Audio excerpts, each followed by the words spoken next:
우리에게 주신 하나님 말씀은 히브리서 11장 30절에서 31절 말씀입니다.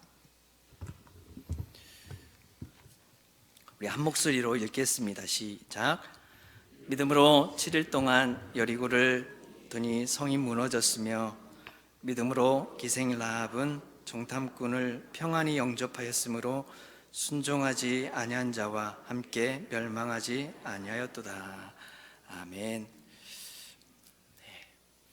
오늘 말씀은 여리고 성 점령에 관한 말씀입니다. 이 여리고 성을 점령하는 데 있어서 그 중심 인물이 여호수아입니다. 그리고 이 여리고 성과 관련해서 또 한 사람이 인물이 나오는데 바로 기생 라합입니다.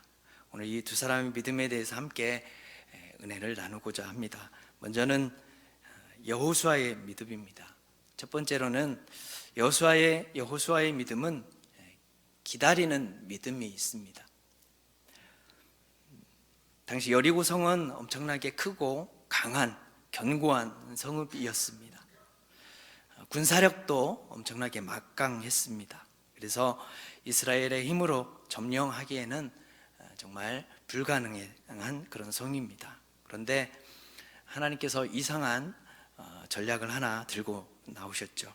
이 여리고성을 6일 동안 한 바퀴씩 돌라고 하신 것입니다. 그리고 마지막 날 7일째에는 7바퀴를 돈 후에 나팔을 불면서 크게 외치라는 거였습니다. 결과는 말씀대로 순종했더니 여리고성이 무너졌습니다. 이처럼 하나님의 방법은 예상하지 못할 때가 있습니다. 사람의 머리에서 나올 수 없는 그런 수가 있습니다. 그러므로 성도는 언제나 하나님께로부터 답을 얻어야 된다는 것을 깨닫게 됩니다. 여리고성을 6일 동안 여리고성을 돌 때 마음이 초조할 수 있습니다. 마음이 급해질 수 있습니다. 이렇게 40년을 기다렸는데 6일 못 기다릴 때가 있더라는 거죠. 그래서 기다리는 것이 참 소중하고 기다리는 믿음이 우리에게는 필요합니다. 하나님은 때로는 우리가 가는 것보다 좀 늦게 가실 때가 많이 있습니다. 우리를 기다리게 만드시는 것입니다. 그때는 기다렸다가 같이 함께 주님과 동행하는 게 올바른 믿음인 줄 믿습니다. 또 한 가지는 여호수아의 믿음은 기다리는 믿음이 있었고 또 하나는 집중하는 믿음이 있었습니다. 여리고성을 점령할 때에 하나님께서 하신 명령은 성을 돌 때 아무 말도 하지 말라는 겁니다. 여호수아서 6장 10절 말씀 함께 읽겠습니다. 시작. 여호수아가 백성에게 명령하여 이르되 너희는 외치지 말며 너희 음성을 들리게 하지 말며 너희 입에서 아무 말도 내지 말라.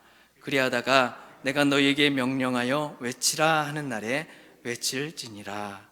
아멘. 여리고성을 돌 때 침묵하라고 했습니다. 이스라엘 백성들이 처음 여리고성을 바라봤을 때는 정말 불가능을 얘기했을 겁니다. 상황을 보면서 안 된다, 그런 상황을 얘기했을 것입니다. 그러나 침묵하면서 돌면서 생각이 점차 바뀌어지게 됩니다. 상상하게 되고 기억하게 됩니다.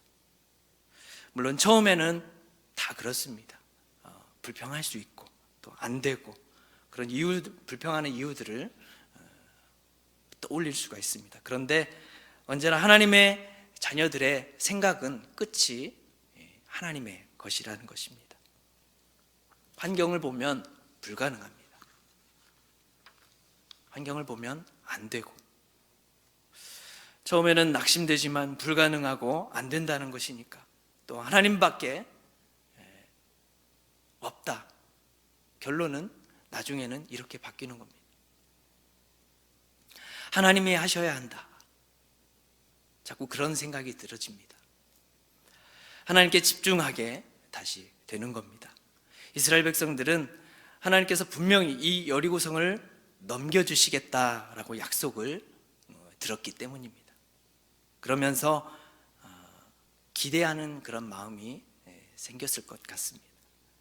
요단강을 건넜던 것처럼 하나님은 이번에 어떻게 하실까? 어떤 방법으로 하나님께서 역사하실까? 그래서 침묵하면서 상황을 바라보지 말고 오직 하나님께 집중해라. 그런 뜻으로 우리는 생각할 수 있습니다. 사실 이 여리고성을 앞에 두고 누가 두려워한지 여러분 아십니까? 사실 여리고성을 두려워한 사람들은 이스라엘 백성들이 아니라 여리고성 사람들이었습니다. 여호수아 2장 9절 말씀을 함께 보시겠습니다.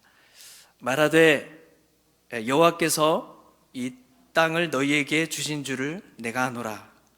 우리가 너희를 심히 두려워하고 이 땅 주민들이 다 너희 앞에서 간담이 녹나니. 우리 입장에서 보니까 이스라엘 사람들이 더 두려워한 것 같지만 오히려 여리고성 사람들이 더 두려워했다라고 말씀합니다. 그래서 악한 영은, 마귀의 본질은 두려움과 절망입니다. 그래서 성도는 절대 속아 넘어가면 안 됩니다. 잠언 10장 22절은 우리에게 말씀해 줍니다. 함께 읽겠습니다. 여호와께서 주시는 복은 사람을 부하게 하고 근심을 겸하여 주지 아니하시느니라. 아멘. 내 안에 두려움과 절망을 쫓아버리고 털어버리고 씻어버릴 수 있어야 됩니다. 그래서 신앙에 우리의 슬럼프가 왔을 때 조용히 침묵하면서 조용히 주님 앞에 나아가는 것이 무엇보다 중요합니다. 우리 주변에 여리고성이 있습니다. 어떻게 무너뜨려야 될까? 떠들면 지는 겁니다. 불평하면 짐, 신세 한탄하면 지는 겁니다. 침묵하면서 양각 나팔을 듣고 여리고성을 돌아야 됩니다. 양각 나팔을 듣는 것은 곧 하나님의 말씀과도 같습니다. 그래서 침묵하며 말씀 묵상하는 것이 무엇보다도 중요합니다. 묵상이 있을 때 우리는 소리 지를 수 있고 기도가 또 나올 수 있기 때문입니다. 그러면 승리하게 되는 줄 믿습니다. 그런데 하나님께서 이 여리고성을 무너뜨렸을 때 성을 한 바퀴씩 돌아라, 침묵하라, 이것만 명령한 것이 아니었습니다. 여호수아서 6장 18절 말씀을 보면 이렇게 말씀합니다. 함께 읽겠습니다. 시작. 너희는 온전히 바치고 그 바친 것 중에서 어떤 것이든지 취하여 너희가 이스라엘 진영으로 바치는 것이 되게 하여 고통을 당하게 되지 아니하도록 오직 너희는 그 바친 물건에 손대지 말라. 이렇게 명령하셨습니다. 그런데 여호수아가 이 말씀에 온전히 순종한 겁니다. 21절 말씀을 더 보시면 그 성 안에 있는 모든 것을 온전히 바치되 남녀노소와 소와 양과 나귀를 칼날로 멸하니라. 그 성 안에 있는 모든 것을 온전히 바쳤다라고 합니다. 여호수아는 그러니까 마지막 순간까지 하나님의 말씀에 철저히 순종했음을 알 수 있습니다. 여기까지가 바로 여리고성의 승리를 말하고 있습니다. 이처럼 여호수아는 어떠한 상황과 조건이 바뀌어도 한결같이 하나님께 순종한 사람이었습니다. 사람들은 조건이 나빠지면 그래도 간절해집니다. 그런데 조건이 좋아지면 가까이 하지 않습니다. 오히려 불평하고. 그랬습니다. 여리고성을 점령하기 전에는 모두들이 다 간절했습니다. 간절한 마음으로 이렇게 돌았습니다. 그래서 철저하게 순종했습니다. 여리고성을 돌고 침묵하고 그리고 소리 지르고 그렇게 이겼습니다. 그런데 승리하니까 조건이 바뀌었습니다. 상황이 바뀌어 버렸습니다. 이제는 내 마음대로 할 수 있게 된 겁니다. 여리고성은 큰 성읍입니다. 엄청나게 풍족한 성읍입니다. 그러나 이스라엘 백성들은 40년 광야 생활을 했지 않습니까? 옷 한 벌, 신발 한 켤레로 그렇게 살아왔습니다. 그런데 그들은 모두 모든 그런 전리품들을 하나님 앞에 바친 겁니다. 아마 여러분 중에는 당연한 것 아니냐 그렇게 생각할 수 있지만 아닙니다.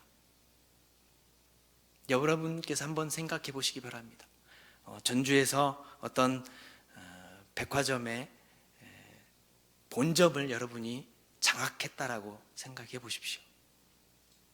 모든 옷과 명품 가방, 비싼 그런 신발들을 내가 마음대로 할 수 있습니다. 검색을 좀 해봤는데 루이비통, 구찌, 샤넬, 버버리 다 모른 척하고 있는 것 같습니다. 샤넬, 처음 들어보는 AK2, 롤렉스 이런 거 다 여러분 겁니다. 장악했기 때문에 마음대로 가져갈 수 있습니다. 그런데 여호수아는 철저하게 불태웠다라는 겁니다. 바로 이것이 여리고성을 점령하는 믿음의 최절정이었습니다. 한마디로 믿음의 그런 최절정은 한결같은 그런 믿음을 우리에게 말합니다. 상황이 바뀌어도 변하지 않는 하나님의 말씀대로 나아가는 그런 믿음입니다. 사울 왕은 그렇지 않습니까? 아말렉을 진멸했을 때 자신이 좋아하는 것들 다 가지고 왔습니다. 결국에 여러분 버림받았습니다. 우리의 믿음이 매일매일 이렇게 달라지는 것이 아니라 한결같은 믿음을 가지는 신실한 믿음의 성도들 되시기를 바랍니다. 마지막으로 라합의 믿음이 있습니다. 라합은 기생입니다. 쉬운 성경에 보니까 창기라고 되어 있습니다. 여자에다가 또 가난하기까지 합니다. 최악의 조건들입니다. 완전히 바닥 인생을 여성을 모습을 우리는 볼 수 있습니다. 그런데 하나님께서 왜 라합을 선택했겠습니까? 하나님은 그녀의 믿음을 본 겁니다. 라합은 비록 그렇게 최악의 조건이었고 그런 바닥 인생이었지만 그녀는 하나님께 소망을 둔 하나님의 사람이었습니다. 그래서 때로는 성도 여러분, 고난의 기회라는 말 여러분 들었지 않습니까? 고난이라고 우리가 여기는 것이 아니라 하나님께 소망을 둔 겁니다.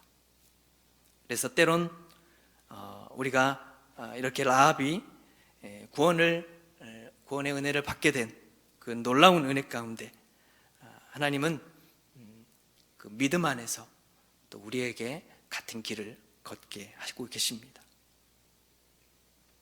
그런데 라합이 이렇게 구원의 은혜를 받게 된 그런 일들을 보면 정말 위험한 일들을 행했던 것을 알 수 있습니다. 두 정탐꾼을 숨겨줌으로 인해서 구원을 받지 않았습니까? 자신의 나라를 멸망시키러 온 그런 정탐꾼들에게 그들을 숨겨주고 그리고 또 두 사람이 이렇게 집에 들어옴을 통해서 그들을 보살펴주고 또 숨겨주고 먹을 것을 주고 재워주고 또 도망할 것도 이렇게 알려줬습니다. 그렇게 그녀는 구원을 받은 겁니다. 그렇기 때문에 고난이 왔다고 무조건 힘들다 여기지 않고 그 고난을 여러분 잘 섬겨주시기를 바랍니다. 잘 이겨내고 믿음으로 견디라는 것입니다. 그렇기 때문에 성도는 고난의 때를 잘 준비할 수 있어야 됩니다. 견디는 수 있어야 된다는 겁니다. 기회는 위기 가운데 온다라고 하지 않았습니까?